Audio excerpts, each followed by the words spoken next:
Okay, so in this video, first we'll go and load some images. So I've created a load file menu in which we want to have the load image data, and we can load, and okay, the base name as D, and that's okay.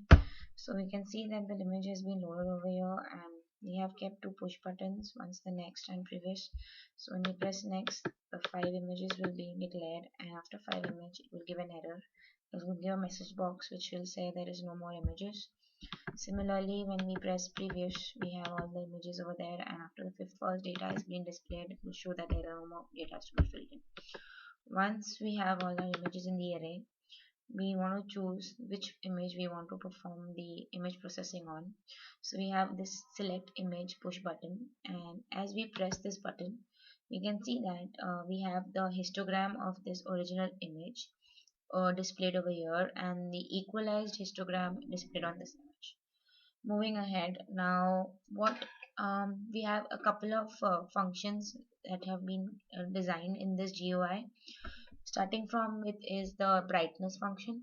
So what do we do is, when we press, we have created two sliders for the brightness and contrast. So when we press the slider brightness button, you can see that the brightness of the image is being increased.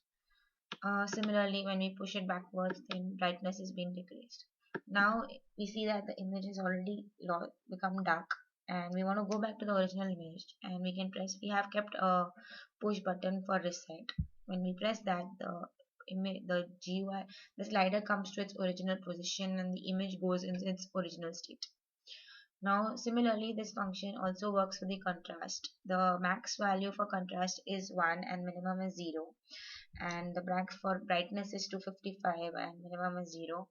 Again, we can see the contrast image is here, and we can still press the reset button and go back to the original image.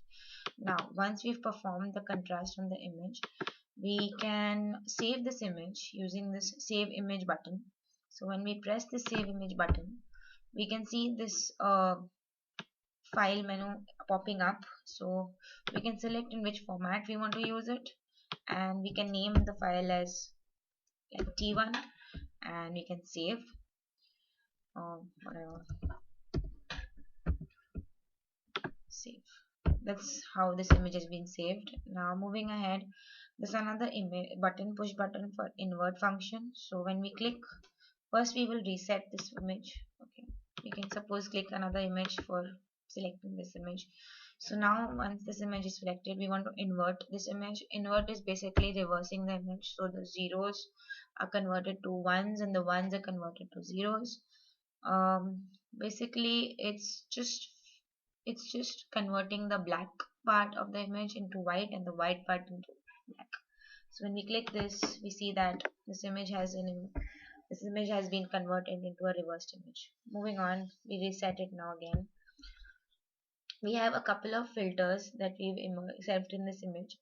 We have clicked a kernel, so we can input our kernel images over here, like values. We have made a 5 to 5 matrix, and we could set these kernels. These are edit boxes that I've used to create this 5 by 5 matrix. So once these 5 by 5 matrix is created, it is concatenated in one matrix as H, and this H value is used in our filters. Okay, talking about the filters, the Gauss, the Sobel, and the Privet are the edge filters, whereas the averaging, 3D, and Laplace are the noise filters. So now we would like to add some kind of noise. There is a button over here which adds noise to this image.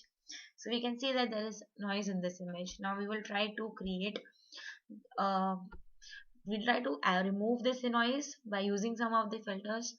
The first filter that I've been using is a 2D filter. So you can see the noise in the image has been decreased. We're using a Gaussian noise in this case. There are other different types of noise that can be used, like salt and pepper and speckle, but for this case we're using a Gaussian noise. Okay, now we reset it again and we add some more noise, and then again we use the averaging filter, and we can see that the 2D filter was functioning better. It had more clarity as compared to the averaging filter. Now again we add noise and we use the Laplace filter. Laplace filter is basically an edge filter. Gaussian image, finally when we use the Gauss filter, the image is more clear and the noise has been removed moon a greater aspect. Now talking about the edge filters, the Laplace, Privet and Sobel are the edge filters. When we click the Laplace, we can see the edges of this image has been highlighted and the other part has been cleared. Again the Privet, that shows the edges again, and the Sobel. So basically this is how my GUI works, and here is the image function. Save it in this format. Now when we have kept an exit function in the menu, so when we want to close this, we exit it and there's a pop-up menu which asks if you would like to save the modified image. If we press in yes, we get a pop-up menu and we can save it in the file menu where we have to get assigned to the program. If we cancel it and then again we go back and exit, if we press a no, if we press cancel, we go back into this image, similarly to the Windows programs. And finally when we have a no, the image is closed. That's all about my software in MATLAB. Thank you so much.